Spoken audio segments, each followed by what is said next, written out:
Gojo Satoru is the strongest sorcerer for the first 235 chapters of Jujutsu Kaisen.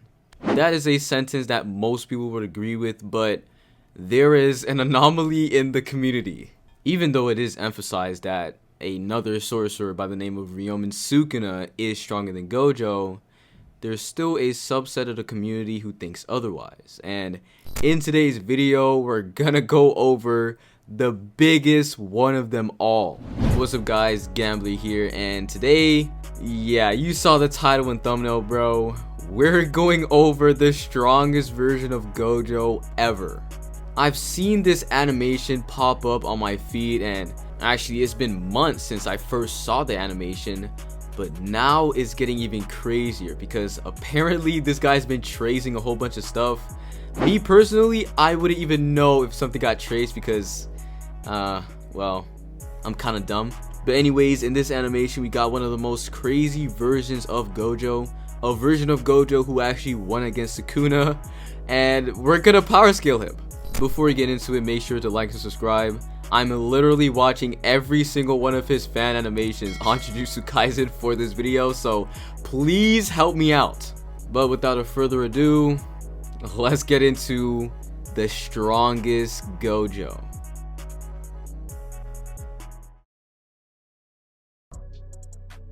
So the first edition of this Gojo is when he got unsealed. Now guys, a very apparent thing in these fan animations is the fact that Alan has never read Jujutsu Kaisen before. I watched this first animation and my mind was blown, bro. But you have to remember that this is a separate timeline, a separate universe from the JJK one. You'll understand what I mean. You already saw the thumbnail, so I'm gonna explain that. So the first scene is Angel going into the air to of course use Jacob's ladder to take Gojo out of the prison realm. In the original manga, Inumaki yells out Salmon to signal to Angel to use Jacob's ladder. In the universe that I will start calling the Bowe universe, Inumaki actually says blast away. Blast away!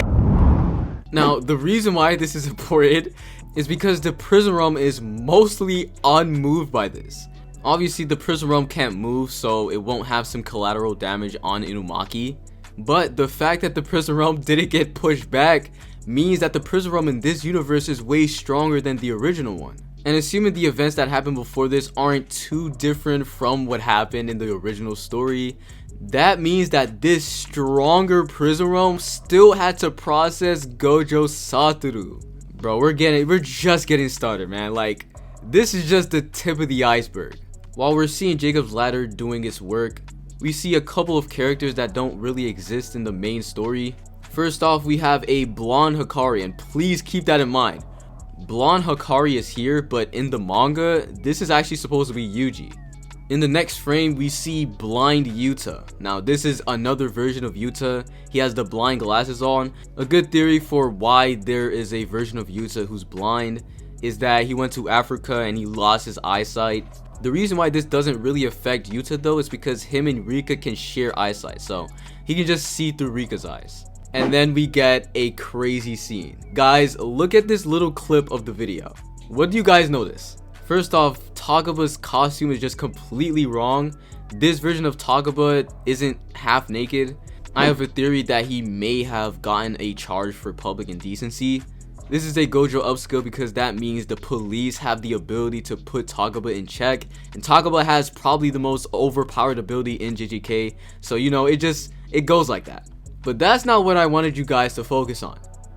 Who is this character on the left? Could it be Hakari? Could it be blonde Hakari? No, this is Inumaki. Do you know why I have to emphasize that? Because Inumaki has 2 arms. And no, this isn't a mistake. Inumaki still has his other arm in the next frame.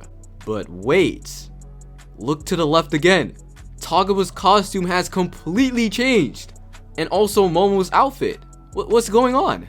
Hold on to that thought for a little bit because we're gonna come back to it. Anyways, everybody's confused on why Gojo is not there. And listen to Yuji's voice here, please. Did he disappear along with the prison realm? Again, please keep that in mind because it will become super important.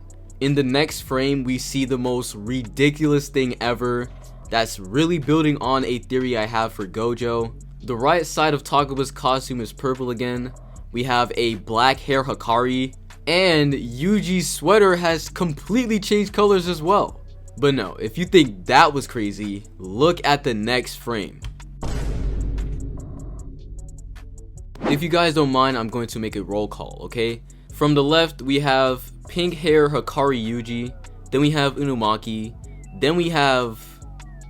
who the hell is that? And then we have Shoko. And then we have... who the hell is that? And then we have... who the hell is that? And then we have Gojo Yuji. Bro, okay, you know what? Hold on. Alright, let me chill out. Let me chill out a little bit, okay? This is hype. In the Bowe universe, Gojo actually has a kid. And obviously he has the Limitless because he just teleported to the scene. He was nowhere to be seen before this. But it's not only that. His teleportation is even crazier than Gojo's. Not this universe's, but original Gojo. Because in the original story, we see that Gojo has to make a seal and teleport other people. With this guy, he's teleporting himself and other people at the same time. If he's this strong as a student, just how strong is Bowe Gojo? But suddenly we have an earthquake and Yuji comes back with his regular sweater again? How is this happening? But then we see the reason for all of these anomalies. Gojo's existence is literally playing with the reality of the universe. Because Gojo exists, everyone gets switched up. Takaba's costume changes. Momo's outfit changes. There's a blonde hair, black hair, and purple hair Hakari. That's just from Gojo existing. That's how strong he is in this universe. But you would think only one anomaly can exist, right? But no.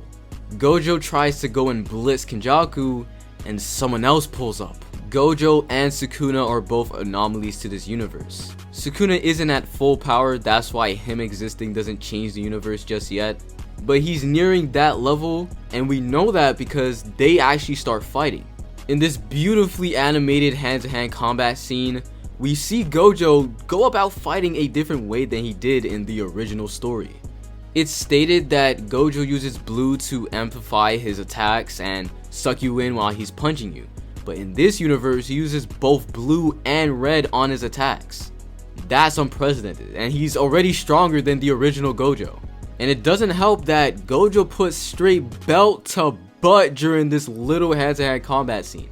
I mean, just look at Sukuna's ribcage. It's already broken before he punches him. And we get just one more confirmation that Gojo is an anomaly in this universe.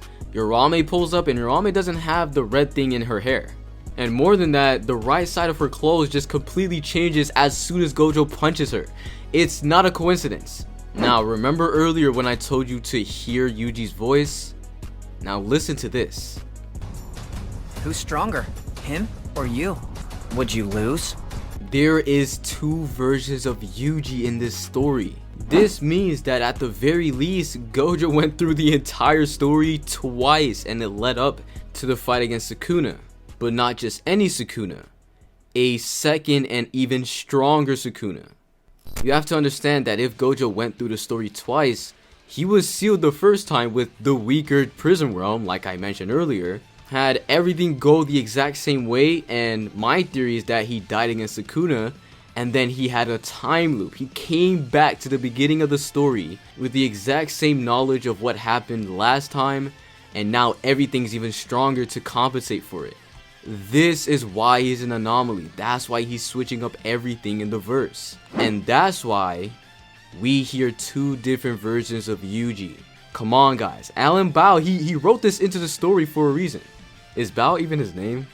Nah, whatever. Anyways, I genuinely can't believe this. All this scaling came from one episode of the Bowe Gojo universe, man. But we're not done yet. We're not even close to finished. So let's continue.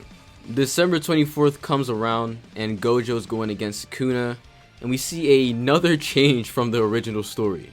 Instead of Sukuna talking to Yorame, he's literally talking to himself, and instead of Gojo being helped by Utsuhime, Gakuganji, and Ichichi, he's by himself as well.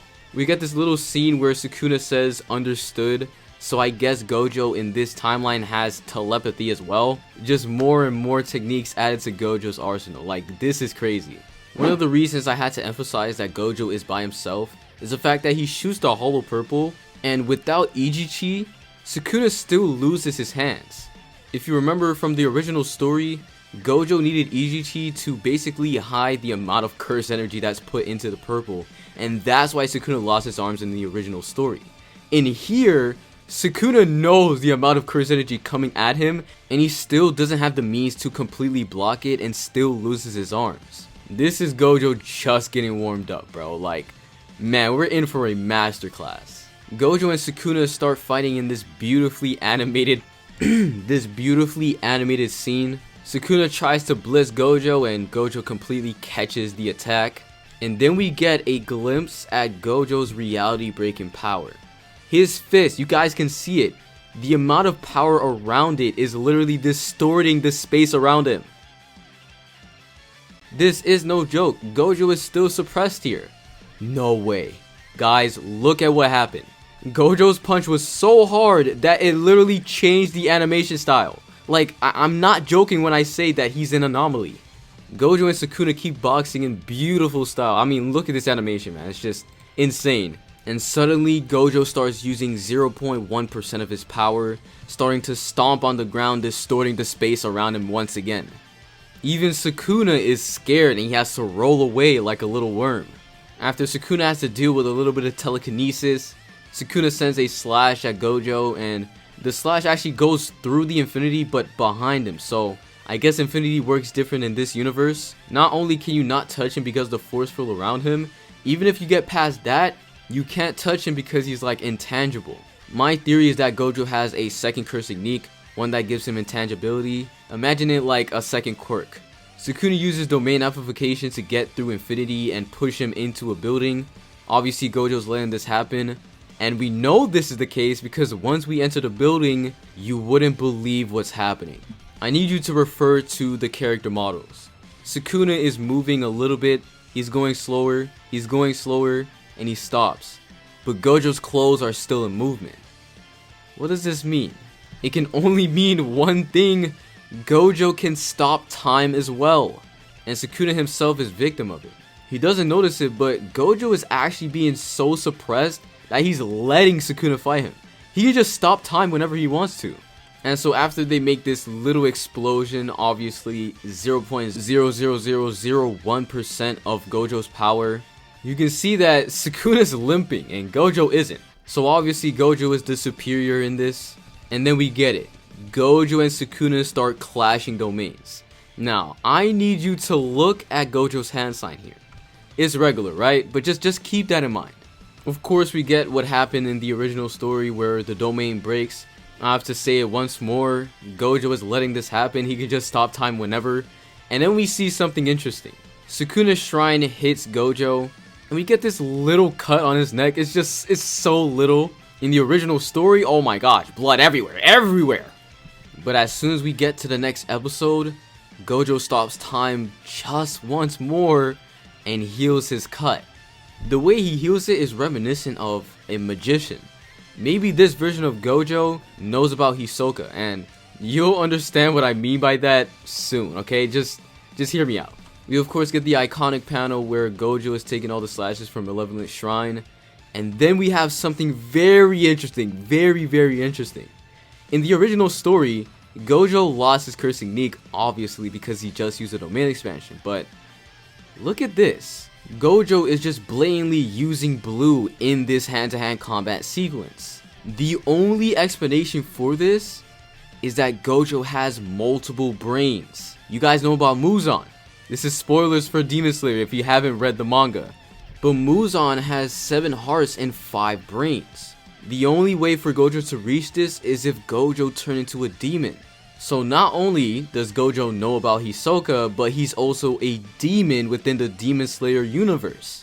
Not only that, Muzan is an outlier in the Demon Slayer verse. He's the only one who has extra organs. So for Gojo to have the exact same, he would have to be as strong or even stronger than Muzan. Obviously, I'm referring to the confines of Demon Slayer itself. Outside of Demon Slayer or in the Bowe universe, Gojo would be millions of times stronger than that. I also have to note, not a single person said that Gojo used reverse curse technique the first time. Remember in the original story, Gojo gets his neck slashed, he heals it with reverse curse technique, and someone yells it out. In this timeline, no one yells it out because what Gojo is doing is just healing like a regular demon. Ironically enough, it was a slash on the neck. So this isn't even a theory at this point, it's an inverse concept. Gojo is indeed a demon and Sukuna's trying to slay him. This is getting way more crazy, okay? It doesn't help that during the hand-to-hand combat sequence, we literally see Gojo perform healing on the level of Muzan as the slashes hit him and they instantly disappear. Wow, I don't know how they managed to do it, but Yuta's even uglier in this universe. We see Gojo start running and doesn't this seem kind of familiar? So apparently not only is Gojo a visitor of the Hunter x Hunter universe and a visitor of the Demon Slayer universe, he also came from GTA? Clearly Gojo is just above all universes. Like, there's no way someone bound to Jujutsu Kaisen can just jump between universes and go to a video game. So Gojo continues awkwardly running and Sukuna awkwardly sidesteps. Yeah, I don't know what's going on here, but listen to what happens in this clip. Yes, you heard it correctly. Gojo is slowing down time. I was not making that up earlier. And so Gojo uses the time stop ability to grab onto Sukuna, slowly move himself, and shoot a red at his face. And so in the next episode, we get the people reacting to this. Wow, Yuta is really ugly, bro. Gojo and Sukuna start their second domain clash, and of course we get the insane hand-to-hand combat animation. But again, Gojo is distorting the space around him with his punches. I mean, look at this. Even after he punched, the shockwave continued. Do you know what that reminds me of? Just another universe that Gojo visited and stole the abilities from. Sukuna grabs a hold of Gojo and uses a hand sign to turn off the sure hit within his domain. Wait, hold on. Listen to this, chat. Already know how his domain works. No way. So not only does Gojo jump through universes and steal different techniques, the JJK universe is fused with the Naruto universe. I should have known that. If you want more proof of what I was talking about earlier, how Gojo is a demon, look at this scene. He's literally doing what Muzan does in the manga. So after the second domain clash fails, we enter the third one, but look at this real quick. This is a completely different domain expansion hand sign. This can only mean one thing though. Gojo Satoru has two different domain expansions. I don't even know how that's possible, but here we are. This means Gojo can switch domain expansions. If he loses access to one of them, he switches to the other. And again, he has multiple brains, so he will never experience burnout. But also, when he's regenerating his brain, he can just switch. And so in between the wait between the third and the fourth domain expansion, Gojo starts wondering, what is Sukuna doing? He's not using the 10 shadows. But then we see it. Mahoraga's wheel. And in this universe, it seems to be fused with chakra orbs. Again, this universe is fused with the Naruto universe, so it is a possibility. By the way, Gojo is an anomaly who changes reality in the universe that fused with Naruto. So, hey, take that as you will.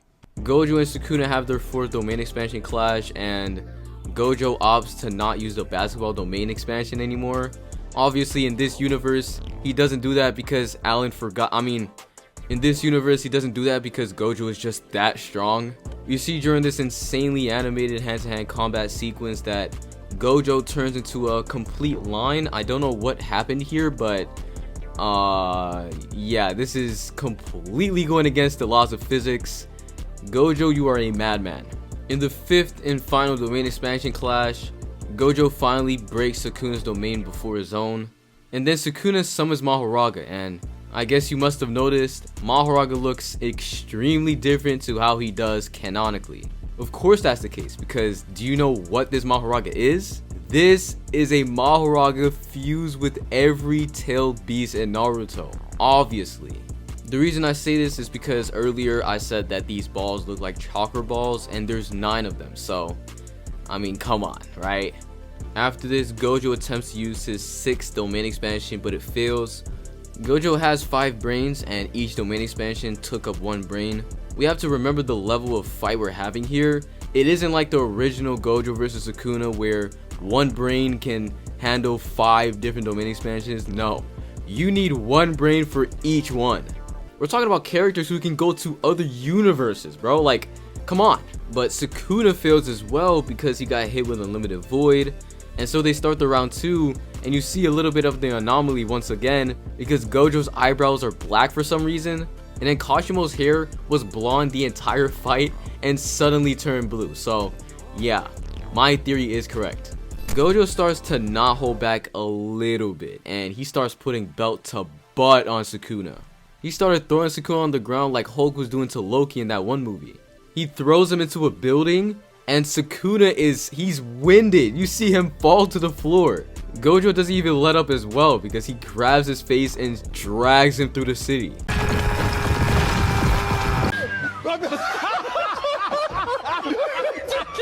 That boy Gojo has Sukuna on the ropes, but after a little bit of a sequence of fighting, we see Sukuna summon his wheel out of nowhere. Bro, it just appears. And notice, the wheel is different this time. I'm telling you, bro, the last one was fused with chakra energy. Gojo and Sukuna clash once more, distorting the area around them. And then they just start talking to each other, and bam! They get into another fight scene, bro. Look at the animation, man. Yo, Mappa don't got nothing on these guys. Anyways, they fight so hard and so illogically that Gojo's face disappears from the focus. It's crazy, okay? Like, you never see this, ever. And suddenly, Gojo punches the crap out of him and his face returns. Okay, I've been saying I can't see tracing. Bro, where did he get this from, bro? Gojo and Sukuna start fighting indoors.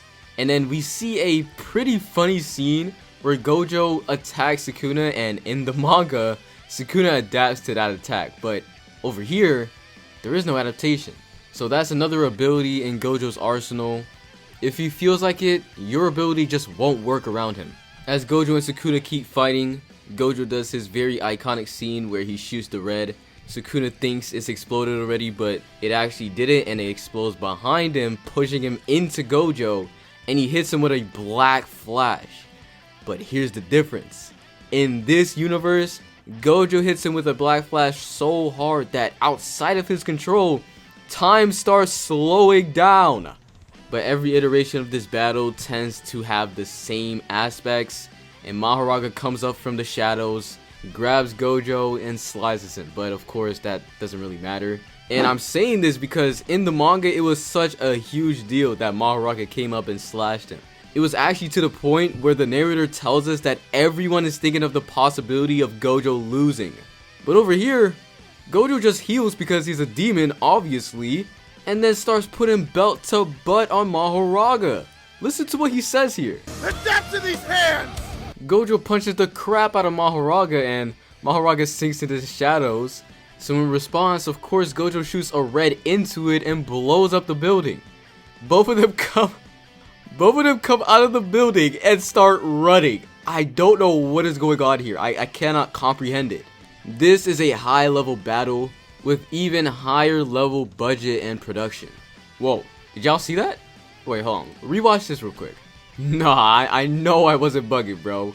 Gojo just appeared out of nowhere. So this is how Gojo was copying things from other anime. Bro, he's looking at the 10 shadows and he just copied the ability to go through your shadow. I'm not even joking, this is a mechanic of the 10 shadows. In chapter 235, Sukuna literally goes into Mahoraga's shadow and comes out through the side of him. That is literally what he did here. Yo, you know what? Maybe we were underestimating Alan's ability to read the story. This is crazy. Mahoraga, Sukuna, and Gojo all have this running scene. They're literally running to nowhere. I don't know what the destination is, but they're all laughing. Bro, what is going on? Sukuna decides to use the tracing ability to run even faster than the both of them. Then Sukuna just conjures a fire extinguisher. Where did he get this from? Oh, wait. This universe is fused with the Naruto universe, and in the Naruto universe, you can create things with chakra. It all makes sense now. This is the caliber of opponent that can go against Gojo Satoru. I mean, of course, Gojo is holding back a little bit, but you get what I mean. Sukuna sends his piercing blood, but in this universe it's called a supernova. You know what else is called the supernova? There's actually no way. This is just confirmation of what I was talking about. Bro, these characters can go through universes and video games. This guy stole it from Xenoverse. After this, Sukuna summons Agito. I don't know why Mr. Bowe decided to add emphasis to... Anyways, I need you guys to watch this scene real quick. What was it? Trying to remember it. Oh, it's coming. Oh, it's coming on. It's almost here. Yeah, I'd win. Now, what do you notice about this? Don't you remember earlier when we saw that there was two versions of Yuji, and then we saw Gojo's response to the question? Gojo actually said, I will win. So why did Sukuna say, nah, I'd win? Those are two different statements.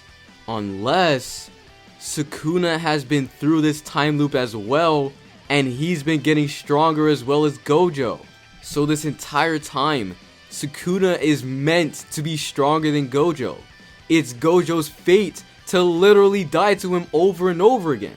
The only way for Gojo to get out of this is to literally outscale fate itself. Something intangible, a concept if you will. Suddenly we see this very scary scene where Gojo conjures an image of a past Yuji from one of the universes he had to live through. Who knows how many Yujis he's met? Wow, this guy is scary. Who the hell is this? Gojo starts to put belt to butt during the 3v1. He's even using the trace and curse technique to combat these three fighters. I don't know where this is traced from, but it's very recognizable. Cause someone tell me down in the comments. We see again that Gojo uses both blue and red in his hand-to-hand combat. So again, he's been mastering Limitless over and over again through the universes he's died in. He starts to fry the hell out of Mahoraga specifically, bro. Chill out, man. The episode ends, but the next episode that I found, you guys wouldn't believe what happened. One of the past universes where Gojo died, Sukuna actually fought Rimuru. Yes, I'm gonna say it again. Sukuna fought Rimuru. Look, I don't know the in-depth explanation on how strong Rimuru is, but all I know, people say that Rimuru can beat Goku. Someone tell me if that's facts or cap. But we have Sukuna here fighting him. Or her. What is Rimuru? I don't know. This is crazy because Gojo and Sukuna are completely relative. So how strong are these guys for real? Going back to the main timeline, Gojo summons a freaking dance floor. No way. Gojo is literally putting belt to butt while dancing. Like, this is crazy. Gojo starts dancing mid-air. Gojo is going absolutely crazy in this episode. Like, he's been going crazy this entire fight. But this specific episode, he's frying everyone, bro. But remember that Sukuna finally revealed his identity. He's the same Sukuna who has been killing him over and over and over again. So finally, not suppressing himself anymore, Gojo and Sukuna clash, and they slow down time once again. The fight gets taken outside, and then we get my favorite scene of the entire animation. Just a beautiful scene that really does a deep dive into each character. Sukuna starts taunting Gojo with the body of Megumi. This entire time, Gojo has been failing to save Megumi from Sukuna, and Sukuna is basically just toying around, flexing that he really is the strongest. And so Gojo is fully enraged now. He unlocks Super Saiyan White. And so he starts fighting and kicks Sukuna super far away. And then we see Agito and Mr. Bowe. What the hell is this? And then Gojo has to say that Agito isn't his type. Bro, Agito's a Shikigami, man. Chill out. Gojo then goes on to do the most insane combo on Mahoraga, using blue in reverse to red. It's so weird. He uses blue and Mahoraga gets pushed by it and then uses red on his fist. Well, this might be the other curse technique that Gojo has. He has multiple, obviously. I said this earlier. But this one might be like reverse Limitless, where red and blue are in reverse. But after the combo, Gojo catches a paper that switches to a sponsor for us? Gojo has been switching universes, going to other animes, going to other video games, but now he can interact with us? How is he doing this? Sukuna then tells Mahoraga, adapt to this power, and then he shoots a world-cutting slash. It cuts off Gojo's arm, and it actually has a little bit of demon poisoning. That's why he doesn't just regenerate automatically. Gojo has to process and neutralize the poison. Sukuna then comes out of the shadows after seeing World Cutting Slash, and yo, they start going crazy. Gojo with his arm that has no hand uses blue. How did he even manage to do this? Also, you see his arm is slowly coming back. All of his forearms should be gone, but it's slowly regenerating. But Gojo's getting belt to butt, I'm not even gonna lie. Like, Sukuna stops suppressing himself completely, and he starts jumping the crap out of Gojo. And so Sukuna tells Gojo the only reason why he exists is because his clan was too boring to actually hunt. And so now he goes to the time loop over and over and over again with Gojo. Gojo then gets hit with an ultra nuke. I don't even know what's in this, but it's super powerful because it definitely damages Gojo. But of course, Gojo survives. And so, looking at Sukuna, Mahoraga, and Nagito, he tells them that he is the strongest because he is Satoru Gojo. And so, after getting the mental amp, Gojo starts putting belt to butt. Mind you, Gojo was just getting fried the last episode. I mean, just look at this move. Gojo grabs onto Sukuna and uses a pile driver on him. It was so effective, it again slowed down time. But just because Gojo got a mental amp doesn't mean Sukuna is not strong. He kicks Gojo away and Nagito tries to follow up, but she can't.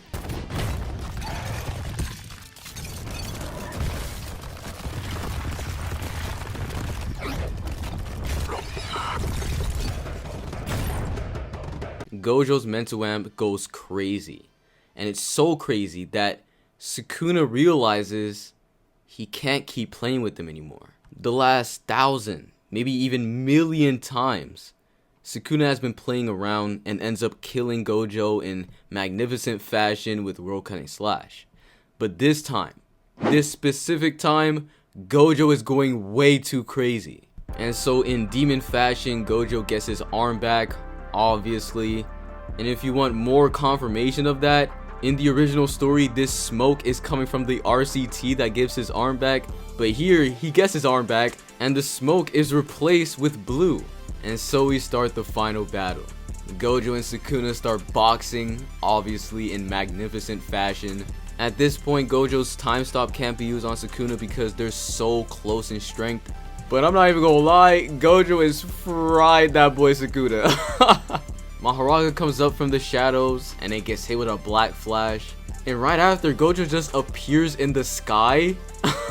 He tells Sukuna to come here, and then Sukuna starts flying as well. And then he hits both Mahoraga and him with the black flash. They get pushed into a building, and Gojo's about to shoot a red. Of course, Sukuna remembers this and he's like, okay, let's make Mahoraga absorb it. But he shoots it up. Sukuna screams for Mahoraga like a little baby, and Mahoraga tries to stop the purple that's incoming, but Gojo interrupts him. He punches the crap out of Mahoraga, and then we see indoors, Yuta's ugly ass is back. I don't even know what's going on here, bro. Sukuna then sends another supernova. Yes, it's a supernova, not a piercing blood. But before the supernova can do anything to the blue it's going after, Gojo starts chanting to make it even stronger. And so it absorbs the supernova. Guys, the blue absorbs it. Then the red and blue collide. Gojo keeps on chanting.